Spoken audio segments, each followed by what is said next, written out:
We're gonna go to Elk Grove, Michigan. That's my hometown. And put an end to this horse pucky once and for all.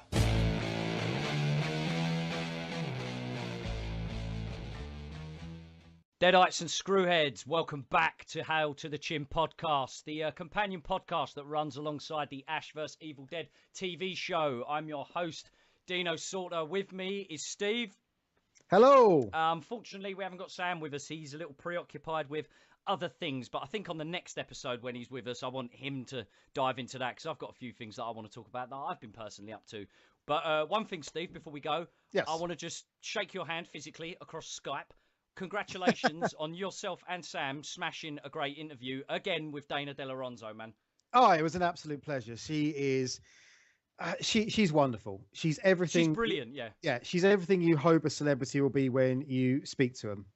Absolutely, and you can tell that she, even so, like, I'm not aware of how many other fan casts there are of Ash vs. Evil Dead. On the British side, you know, English, Scottish, Welsh, Northern Irish, I'm not too sure, but it's so cool that she's like, no, you're my British guys. I remember you guys like that. I kind of like, I'm a bit squee over that. Does that make me a bit sad? I don't know.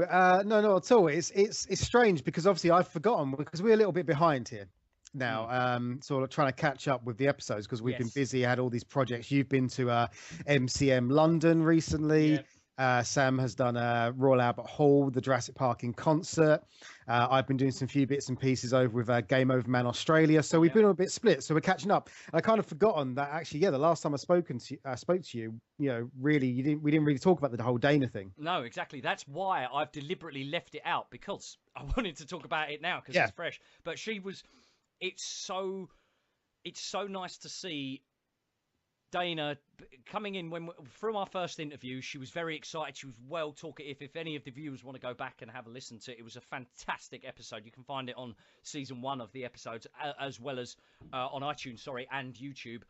She was excited. She was so grateful to be on the show, even as more so than what we were for her to like spare the time for us. But even in the second episode of her coming on, it was like it was like the first time again, wasn't it? Yes. She was so thankful, so just proud and happy to be where she is.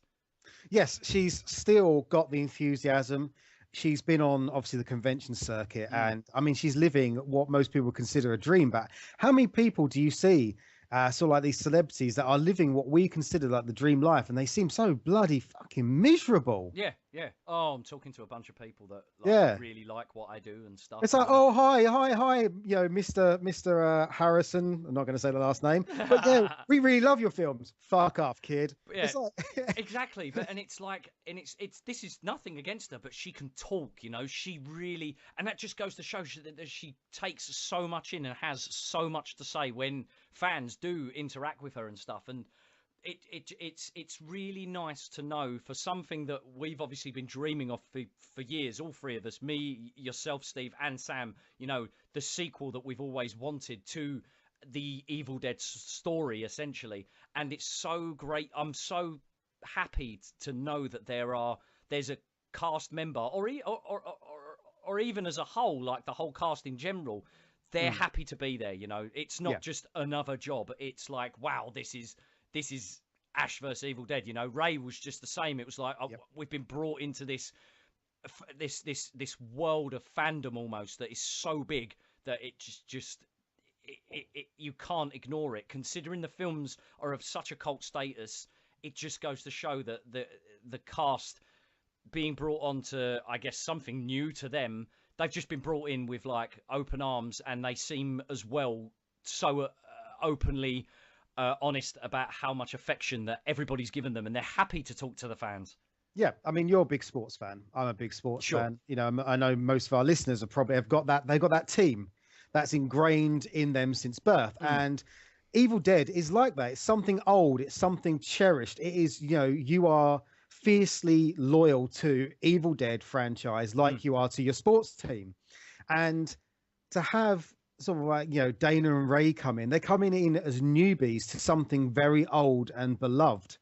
So they're acting like that great signing you get, the great transfer the great draft pick who comes in and plays their socks off and always is there for the fans, not that mercenary. We all know the kind of mercenary sportsman that comes in, doesn't really care about the fans, are there for a paycheck, and these guys are nothing like that whatsoever. It's always so good to have them on. We've had Dana on twice now, but I really want to get Ray on as well again, just to see how he's feeling now with season 2, as well as season 3 being confirmed. But getting on with the episode anyway, guys, get your players ready wherever you're going to go from. We're going to do a countdown in a moment, as Sam is unfortunately not here with us. Steve, do you want to do it, or do I want to do it? Oh, I don't know. I don't think I can handle counting down from 3. After you, sir. Okay. 3, 4, 2, 76, 69, and 1. Play. I know you don't want me here.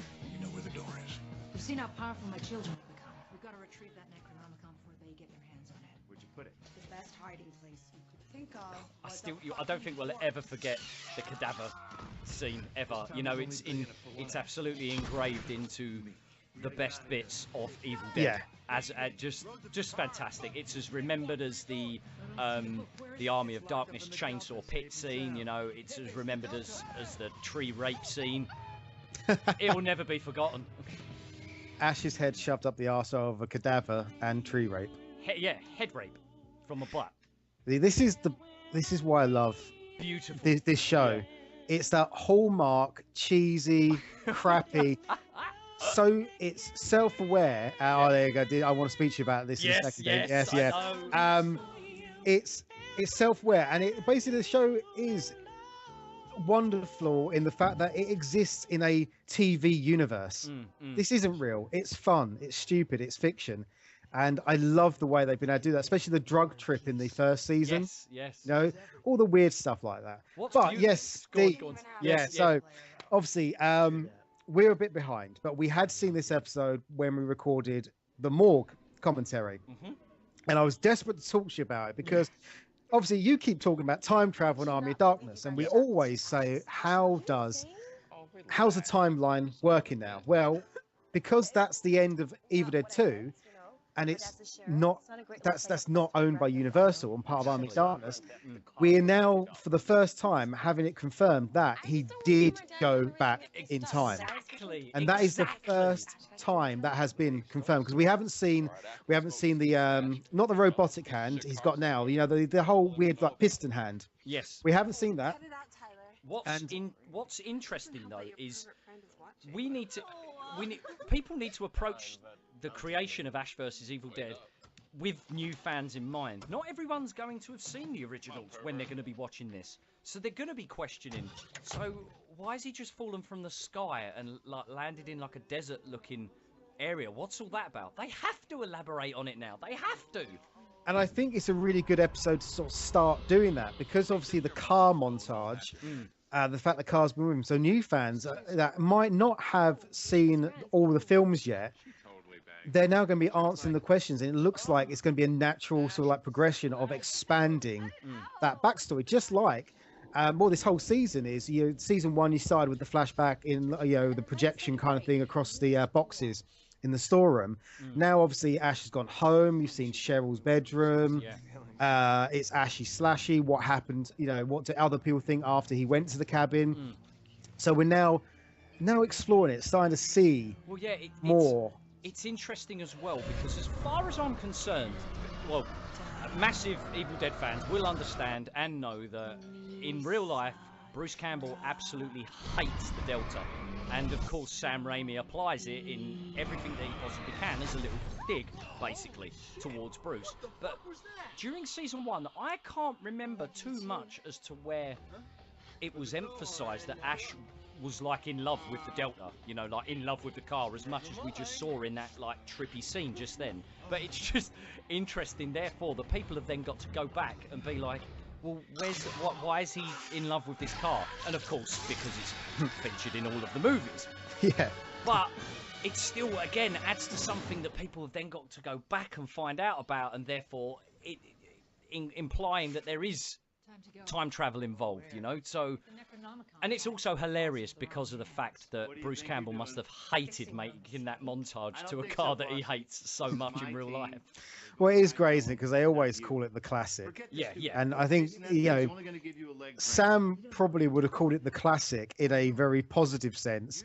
But obviously, a lot of people would have called it the classic in a very derogatory, negative sense. It's like, yeah, it's a classic. Yeah, it's a classic dig that's been used throughout the Evil Dead saga. I mean, so like leading on from like the fact that it's now confirmed that the end of Evil Dead 2 happened as we saw it. He did go back in time. Oh, no, absolutely. There's no denying it now. Yeah, there's no denying it now. So obviously, I guess we're running from the Ash versus, the Army of Darkness North American theatrical ending where he ends up back in S-Mart at the end. Yes. I guess. That's what we can only assume anyway. But can we just comment as well? Ted fucking Raimi. Raimi, I legend. love the man. Second question. Who the hell is this guy? Well, come on, seriously. Now the question is with this, it's the question of the chicken or the Ted. Basically, do you cast Ted Raimi and then create the perfect role for him, or do you write this role and go, well, there's no question about it, it's gotta be Ted? Yeah, exactly. It's just everything about him I love just watching on screen. He's just such a goof, but he plays it so damn well. You can see that the relationship between, I'm just going to call him Ted, as simple as that. Like half the time we find ourselves calling Ash Bruce. The relationship between the characters is effortless because it's just the relationship I guess they have in real life. What's nice, What's funny as well is I like how it's very, oh yeah, Chet. You remember Chet? Like, and everybody obviously we're all gonna be like, well, that name was never mentioned ever, sort of thing. Like, but how about you, Slim? Again, great Stella Artois, Sidre. Yeah. Placement. Again, it exists in a TV universe. If they can just drop this character and go, you know, Chet, my great friend ever. I spoke about him all the time. But again, that's in keeping with Ash because he says he comes out with shit like that always, doesn't he? He always says that. Exactly, yeah. He's like, what are you talking about, Pablo? I always say that kind of thing. It's like, no, you don't. Okay. And it's great because you now see this real bromance between these two characters. Yeah. And you can see Pablo is already starting to get a little bit, mangel. Yes. Man, I don't know what mangel means. Mangel is, but he's jealous. Yeah, we can understand it. Do you know, going back again to the classic, it's what a great idea to possess the car. It's such a simple concept, but I'd have never have ever thought of it until I saw it. Like this episode, me and my wife Rachel sat there and we were like, my God, wow, what a great idea. The one thing that is probably still with Ash since the beginning, other than his friends all being mutilated and his loved ones and this, that, the other, his car is now like being taken away from him. Yeah. Well, yeah, it is exactly the one thing he's like that's never let him down, so to speak. It's been through every adventure, and I mean that is pretty fucked up. The whole dick biting scene. Fingers in the door. But the great thing is you get to like skip away from the main story that's going on to this really cheesy, shitty teen slasher style setup. Yeah. And then pay homage to Christine, and some of the classic cursed car storyline. But man, again, this isn't like they're not fucking around. It's savage, that is some Final Destination fucking bullshit there. And it is no fucking around.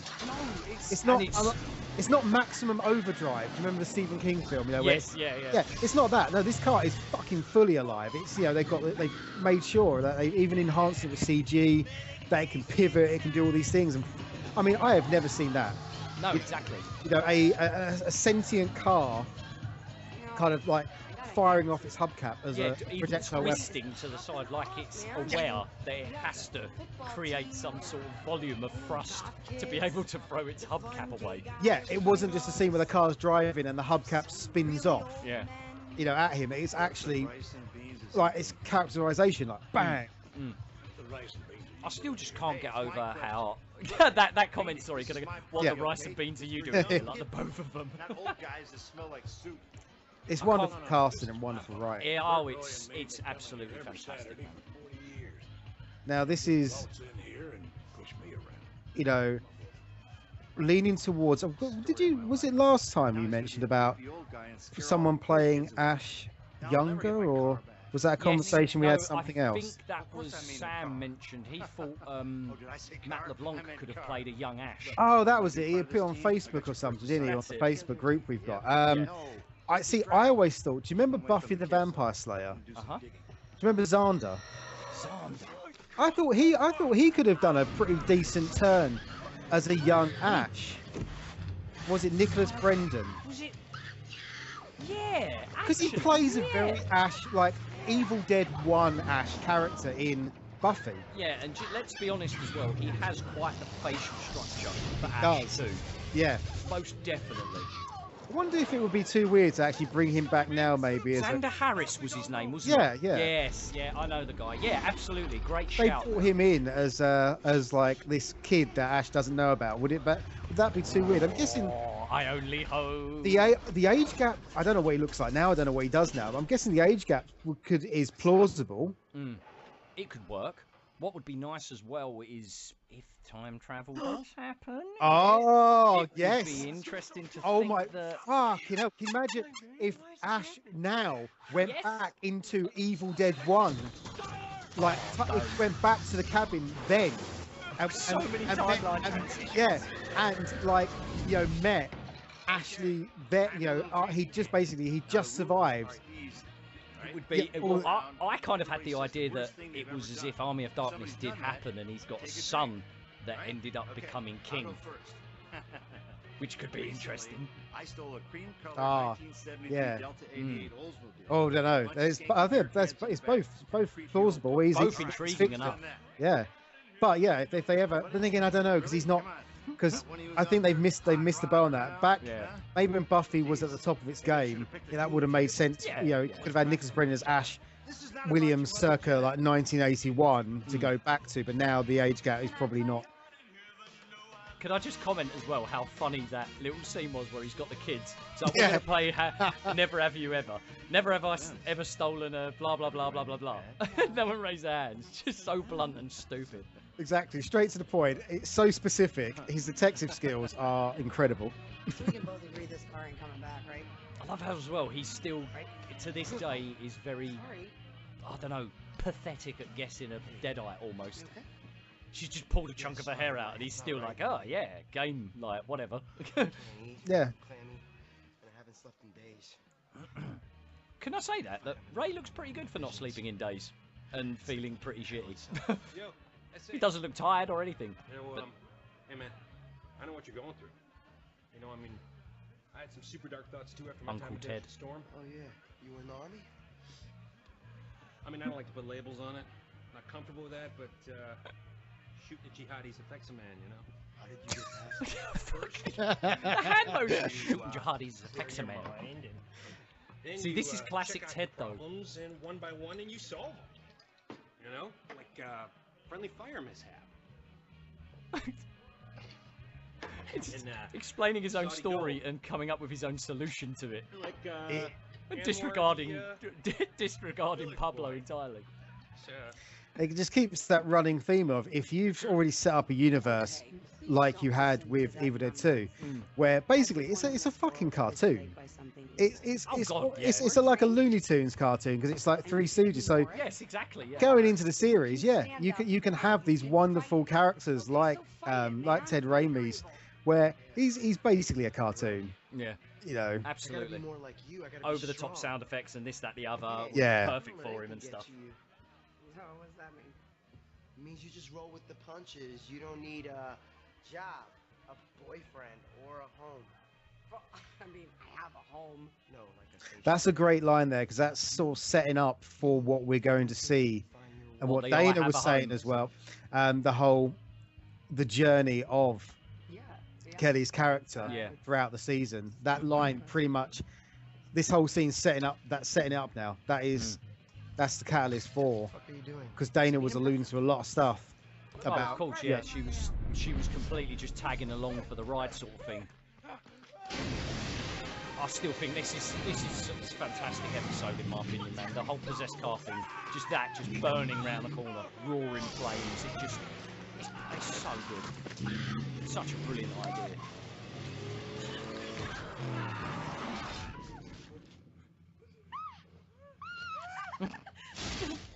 I love that.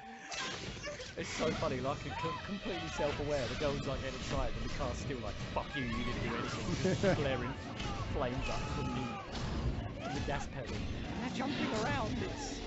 And the car goes down with some of the most brutal kills so far. Like you're saying, it's like a cartoon. This is one of the most savage kills in the series so far. This is fucking savage, man. Do you know what the car jumping around reminds me of? Do you remember the Milky Way advert? You know, red car and blue car had a race. Yeah, that's it, isn't it? Yeah, spot on. It reminds me of that. That's grimacing, that is, man. Yeah. Tire to the face. And I still love as well how Stars just completely tell the crew, just don't hold back. Just do what you got to do. If you need to if you need to like rip someone's face apart underneath a car wheel, go for it. I must admit, this does seem to be the place to go. There's that couple fucking in the window. Did you see the couple fucking up against the window? Yeah. Ted Raby's still walking around with jars of pink folk. Oh, come on. You must have one teeny tiny little flaw. Well, I did break up with Limp my Bizkit boyfriend. in the background there. Mm-hmm. That's not how this game is. I haven't heard Limp Bizkit ages. I don't know what my idiot son did to land a piece like It's interesting the music they do select for this series in general. Like the soundtrack's phenomenal. Yeah, this is the strangest one. I guess it makes sense because I'm looking at it going like, okay, it's Limp Bizkit, and I know obviously, and it's in my mind this is what Ash thinks kids still listen to.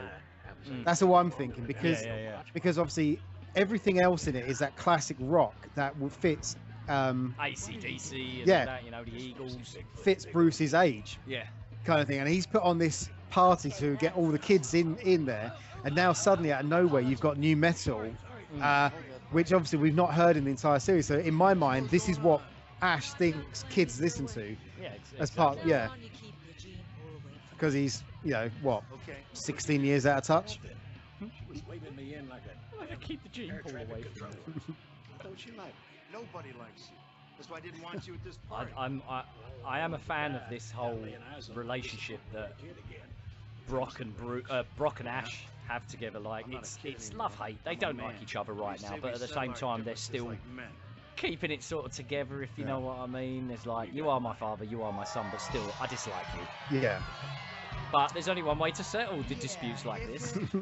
Why not just have a real conversation with your pops? But that's family as well, isn't it, though? It's, yeah, exactly. You know, you can be quite mean to your family. Hopefully not in a real, truly mean way, but... I'm a doer. Now, friend, kindly step aside and let this great eagle soar on the back of that bull. Let this great eagle soar on the back of that bull. Like, how sort of, like, white trash is it? Like, I'm still trying to work out how clenching your butt super tight makes a difference. Yeah. But... See, right, I wanted to point out a little cameo. See the guy that switched on the ride?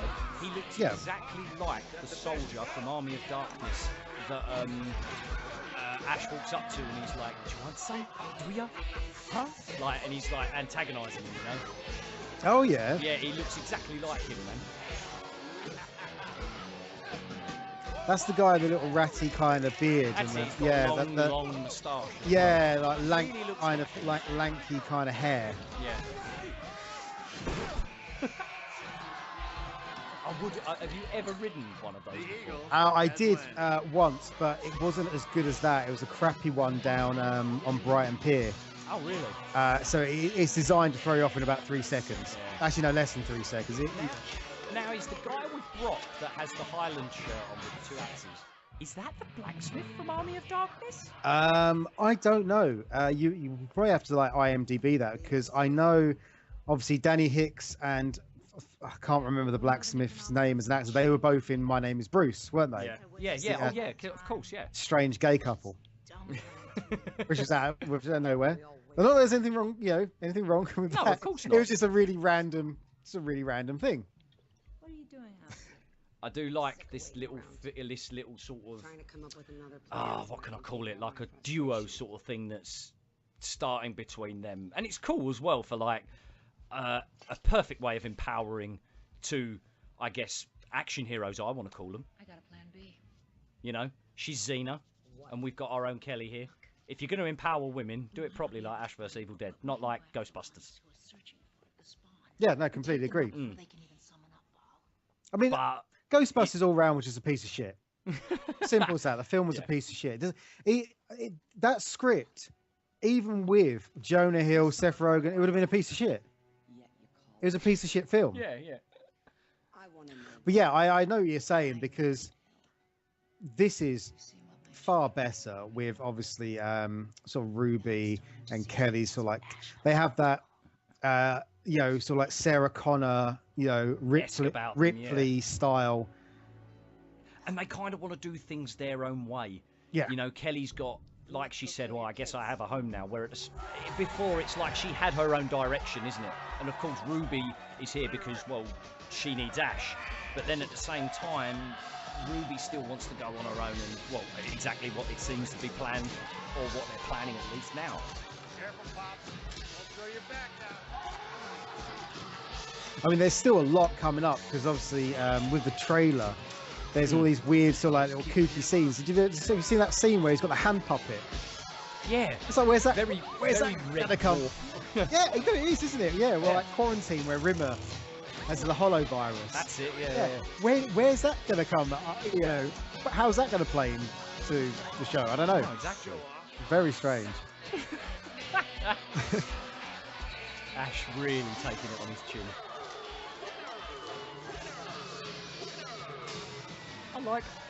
I just like how Pablo is still, he's as well. He's like, well, you've got to give it to the old man.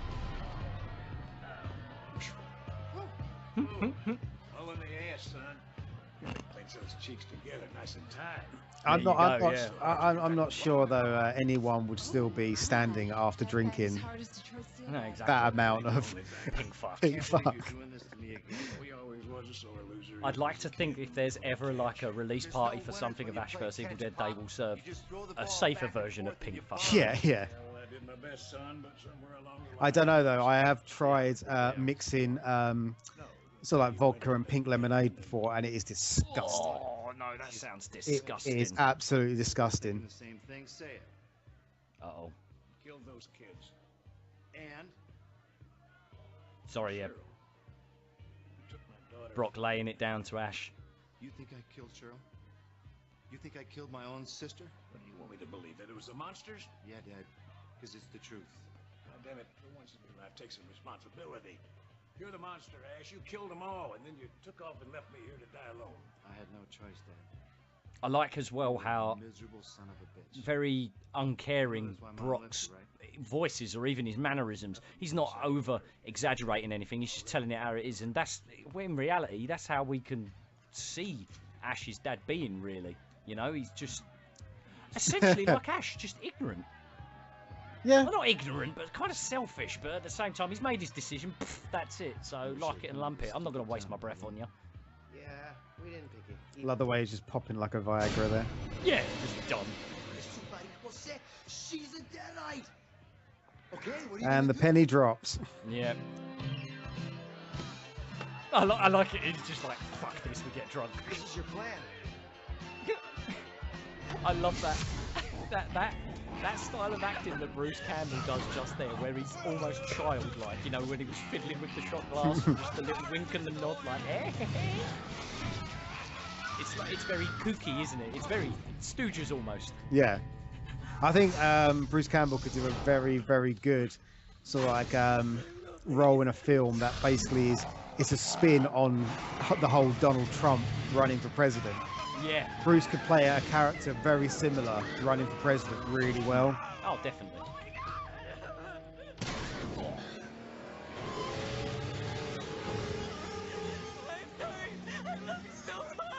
I must admit, these kids are taking an absolute beating from that car.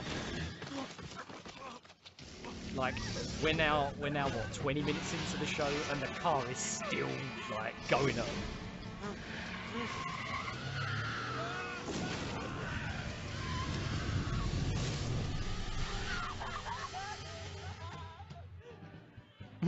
can't just sit there. And then it just cuts back to Yes, something. I can. Yeah, My it's plan pleasant. failed. So no, You yeah. didn't get the car back. You didn't get the book back. You didn't get the girl. Because she was Deadite. There's no such thing as a. I love the Father, hand, according to Ted's him, hand in I'm him, the like monster. the Del Boy only falls on horses. Yeah. Cocktail. I'm just a fly sack. More umbrellas American- for fruit than actual anything else in it. Yeah. You know, just For sit American there on a listeners, there's a stool TV and show keep in the your UK demons called Only away, Fools and alright? Horses. It did kind of make a little bit of waves over in the States. It's quite old, but there's a character on it that thinks he's something that he isn't, thinks he's a showboat, thinks he's bigger than what he is, thinks he's a success, and he goes into small little dinky pubs like that, down and out dive bars, and orders the most outrageous cocktails that have everything hanging out of them. And to see that as British viewers is that it's quite sort of moving. It's pissed at his face. You're so Oh, much God. better at this than my dead wife. Has a fucked up line, that is. You're better than this than my dead wife. Yeah. I fucking hate dirty old men. Still, I'll keep going back to the fact that they get the Deadites all the time. Especially the way to introduce killing a Deadite. This will be up there probably in top kills Oh, of yeah, definitely. season 2. Yes, without shadow of a doubt, man.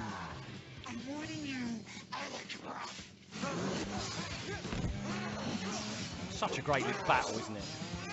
Yeah, it's great because they never go over the top on the wire work either. No, exactly, yeah. It's just right. In such a confined space, too. Deadite titties.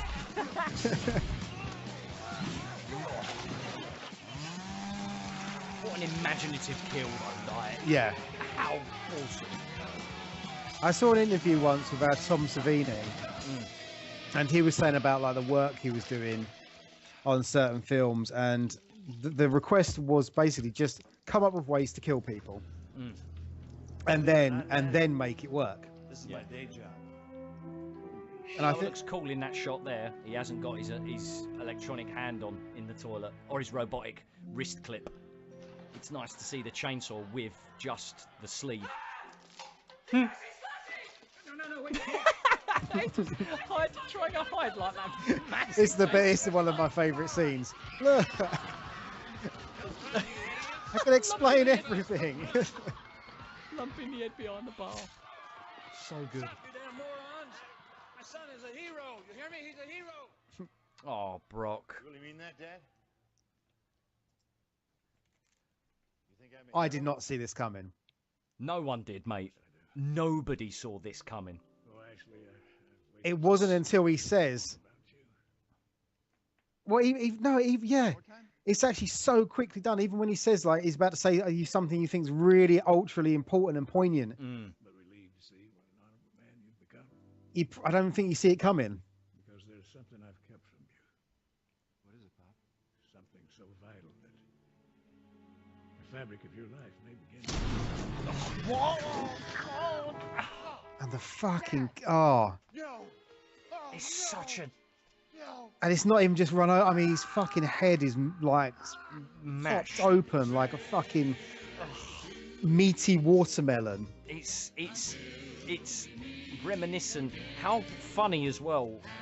Like, sorry to go to another format of show, The Walking Dead, where in that recent episode, Abraham and Glenn got their heads pulverized in. It's kind of cool that Ash vs Evil Dead got there just before them, you know, like exploding watermelons for heads. Like, oh.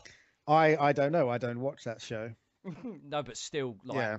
what was Brock going to say? There's something important that, did he say, could have kept the family alive? It's something so important to the fabric of his life and that. And it's so. What is it? Well, I'm gonna now that the episode's over, we need to elaborate, because I've forgotten the fact that Brock said that, because everything else going on is just as amazing stuff. That's an incredibly important point.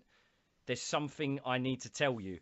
Like, was Brock in denial of what Ash's current, or what was going on in Ash's life? Was Brock a victim of the book before, and he didn't want to believe that it was attacking his family because It's so what the fuck? Like, I know what you mean, because but the way he's saying that, it's like, oh, what do you mean? Was it the monsters? I don't want you talking about you did it, you killed them. Is like you say, is that him just not wanting to believe that the book's doing it again? The Deadite, the Deadite are back or something. Yeah, I don't know. How have we not thought about this? Like, seriously, listeners, if you're listening to this, me and Steve have literally not even discussed this. Even with Sam, we have not come to this line as to what it means, because that's just turned the story upside down.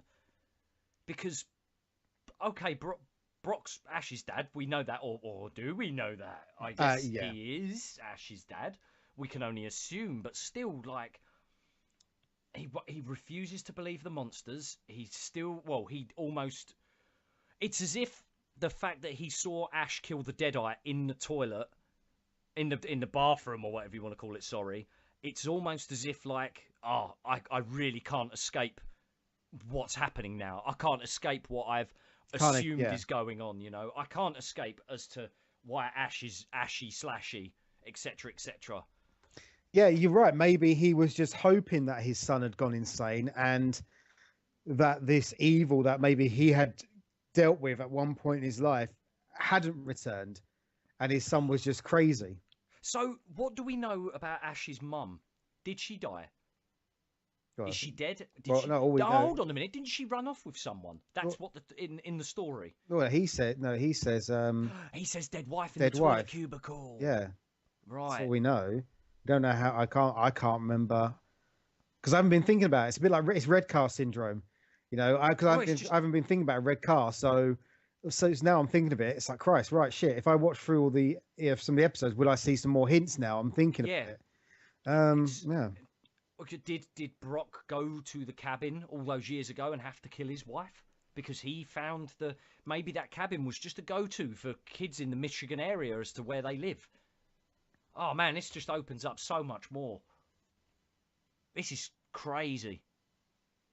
I've never been so excited about an element of a TV show. But if we can get another guest on or something, we're absolutely going to have to grill them. Why didn't you guys think about that when you interviewed Dana?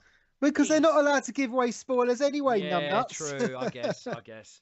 But guys, Dana, can you tell us what happens in the end? Yeah.